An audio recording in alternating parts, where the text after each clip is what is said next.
Qu'est-ce que l'ego? L'ego, c'est, en philosophie ou en psychologie, c'est le moi. C'est ce qui représente ce que nous sommes dans la société, ce que nous voulons être. C'est notre image, la résonance de notre propre image, celle que nous projetons dans la société ou que nous projetons à nous-mêmes. Cette personne que nous sommes, mais qui est associée à nos blessures de rejet, nos blessures d'abandon, de trahison, etc. Et alors notre cerveau a l'arme fatale pour pouvoir laisser ces blessures bien au fond et faire en sorte que ça ne se voit pas, hein, pour l'image de soi-même, mais aussi pour les autres. Donc il va mettre en place un aspect égotique, c'est-à-dire l'aspect qui, vis-à-vis du monde et vis-à-vis de soi-même, nous permet d'être au meilleur de nous-mêmes. Donc l'ego est simplement une protection. Alors comment il va se manifester? Il se manifeste de deux manières. La première, c'est le fait d'avoir au regard d'une autre personne de la haine, de la rancœur, de la jalousie, une expression négative en fait d'une personne qui va être en face de nous. Donc ça, c'est l'ego qui parle.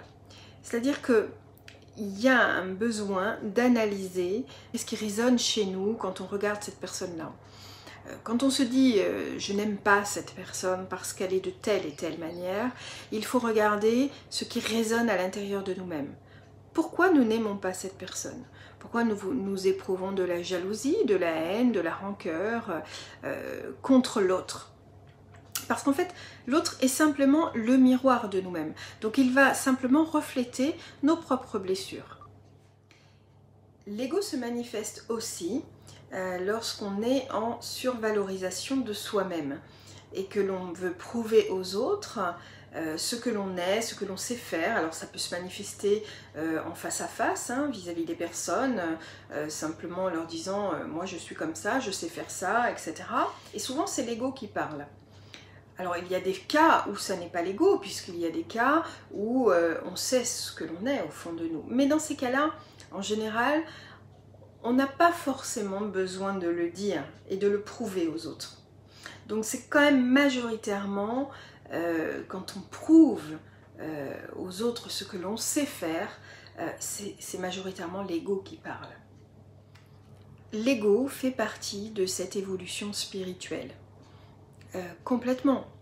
Parce que quand on identifie l'ego et qu'on arrive à ressortir donc de ces croyances limitantes, de l'ego de manière générale, on arrive à mieux se connaître. Donc c'est une phase d'éveil extrêmement importante, aussi bien et complètement associée d'ailleurs aux croyances limitantes, parce que si on comprend comment l'ego fonctionne et comment on peut s'en sortir, on est forcément dans un éveil à soi-même.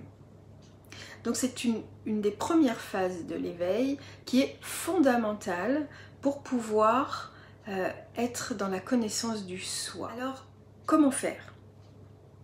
Eh bien, premièrement, la première étape, c'est d'analyser et d'observer tous les moments où notre ego se manifeste. De l'observer à travers ce que l'on pense de l'autre, de l'observer à travers la manière dont on se valorise, d'observer nos ressentis. Donc c'est très rattaché au corps, hein, et au corps émotionnel, d'observer nos ressentis.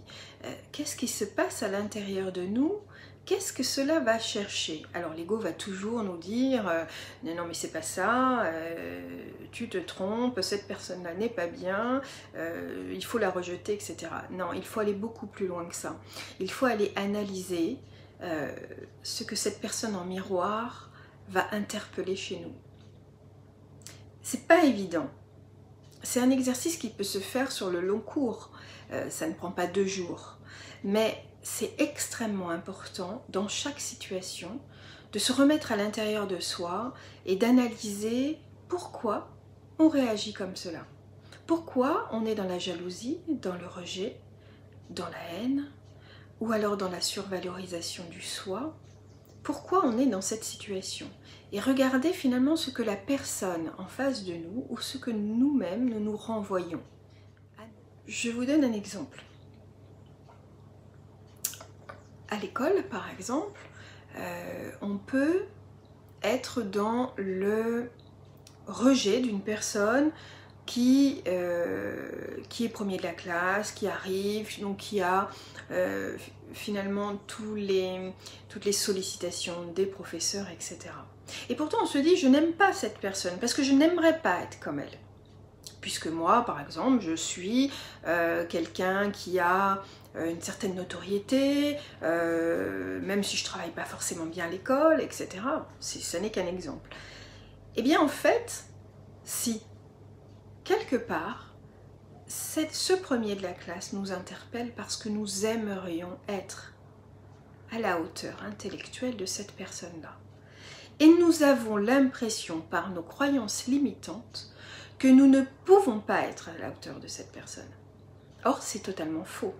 Mais la première étape, c'est de le détecter. Alors, dans cette posture d'accueil de ce qui résonne en nous, on va faire une première analyse de cette blessure, du pourquoi on résonne comme ça. À partir du moment où on comprend, simplement on comprend ce qui interagit chez nous, c'est le début de la guérison. Et ce qui résonne à l'intérieur de nous, c'est nos peurs, nos blessures. Et donc on rejette ces blessures, on rejette ces peurs. L'ego, c'est ce qu'il fait. Il n'est pas négatif, l'ego, simplement c'est une protection. Donc il va rejeter chez l'autre ce qui nous fait le plus peur.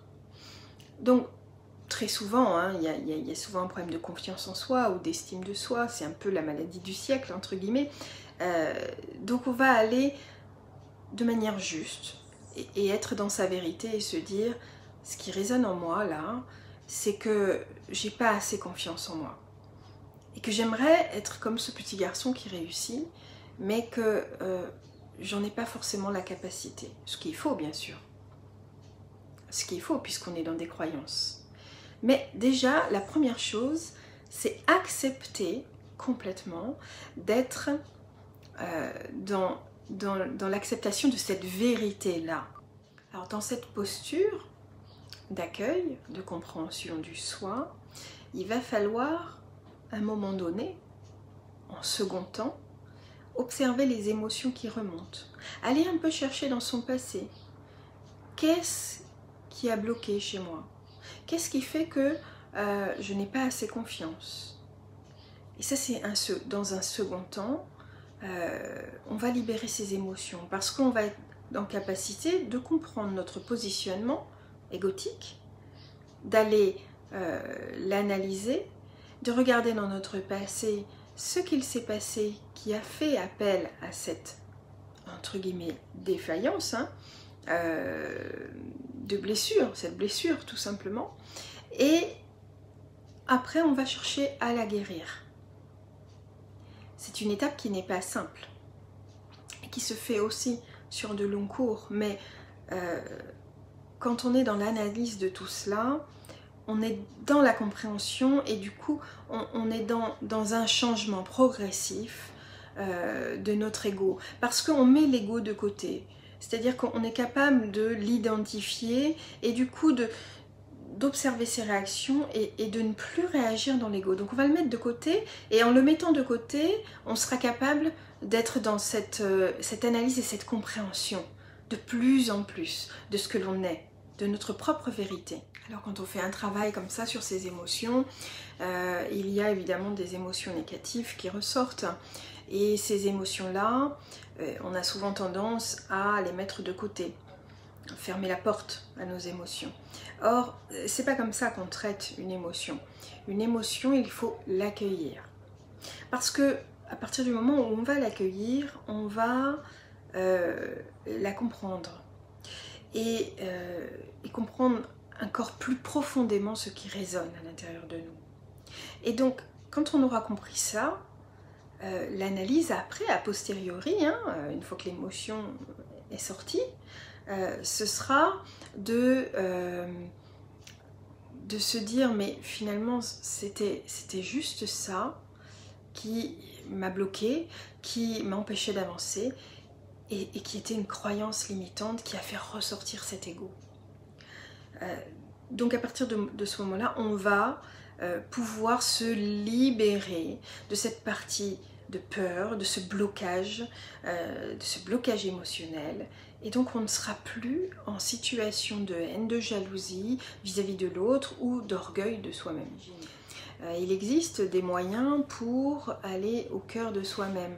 Par exemple, la méditation. Les pensées positives. On dit souvent il faut voir le verre à moitié plein plutôt que le verre à moitié vide. C'est une philosophie d'esprit. Il faut vraiment, à un moment donné, se dire quand je suis dans des expériences négatives, ça m'apprend certaines choses et je vais m'en sortir, je vais sortir de ces croyances-là et je vais aller vers du positif. Bel ego, c'est pareil.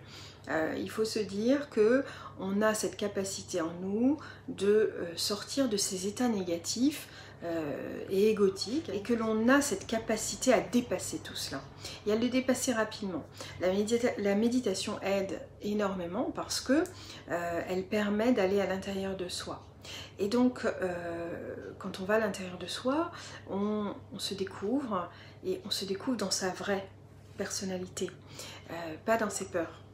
Donc c'est une très bonne méthode. Bon, après il y a effectivement l'hypnose qui fonctionne très très bien pour pouvoir aller identifier avec l'hypnothérapeute la partie de soi qui résonne et aller la guérir. Vous êtes tous capables de sortir de cet aspect égotique et d'atteindre votre propre vérité. Et croyez-moi, si tout le monde travaillait son ego, si tout le monde acceptait de rentrer à l'intérieur de soi et d'être dans sa propre vérité, on aurait moins de conflits. On aurait moins de conflits, on serait plus dans la compréhension de l'autre parce qu'on sait aussi que l'autre, quand il réagit vis-à-vis de nous d'une certaine manière, c'est son système de peur qui se met en place, son système égotique. Donc à partir du moment où on a compris ça, on est détaché. Et c'est extrêmement important pour évoluer. Et si une société évolue dans cet éveil-là, eh bien on sera de plus en plus à être capable de se parler dans nos propres vérités et donc de ne plus être dans le rejet, dans la jalousie, dans des tas d'expressions négatives qui font que le monde aujourd'hui est en dualité dans certains aspects. Donc c'est extrêmement important pour l'éveil à soi-même, pour l'éveil spirituel, d'être dans cette acceptation de soi et d'entrer dans sa propre vérité. Dans le livre de la matrice originelle, où je fais finalement le lien entre la science et la spiritualité, je parle énormément de la pensée positive. Et la pensée positive, c'est évidemment fondamental hein, pour pouvoir vivre mieux, mais ça passe aussi par le soin de ces blessures. Et le soin de ces blessures, ça passe par justement l'identification de l'ego, le travail à faire sur cette partie égotique de soi-même, que l'on peut faire seul ou que l'on peut faire de manière accompagnée. Je crois que c'est vraiment quelque chose de fondamental de pouvoir passer par ces étapes-là. Et j'espère que cette capsule va vous aider à pouvoir identifier ces parties-là et les retirer tout doucement.